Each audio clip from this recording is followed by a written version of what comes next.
Hey everyone, welcome back to the channel. Today, we're diving into a straightforward guide on how to send Dogecoin from Bitmart to Trust Wallet in 2025.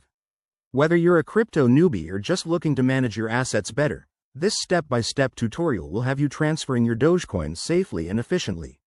Let's get started. First things first, make sure you have both a Bitmart account with some Dogecoin in it and the Trust Wallet app installed on your phone.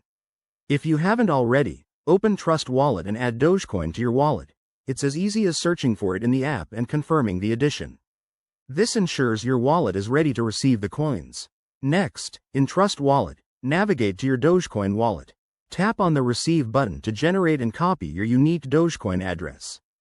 Double-check this address because accuracy is crucial to avoid any costly mistakes. Crypto transactions are irreversible. Now, switch over to your Bitmart account. Log in securely and head to the Assets or Wallet section. Find your Dogecoin balance and look for the Withdrawal option. Once you're there, select Dogecoin as the cryptocurrency you want to withdraw. Paste the Dogecoin address you copied from Trust Wallet into the withdrawal form. Enter the amount you wish to transfer, but remember to leave enough for any network fees. Bitmart might ask for a two-factor authentication code for security, so have that ready. Review all the details carefully, then confirm the transaction. After you submit, the transfer will go through the blockchain network, which usually takes a few minutes to an hour depending on network congestion.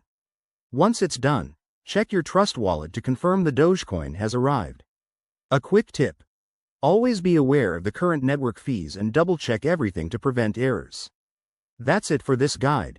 Transferring crypto doesn't have to be complicated, and now you're all set. If you found this helpful, hit that like button, subscribe for more tutorials, and drop a comment below if you have questions. Thanks for watching, and see you in the next video.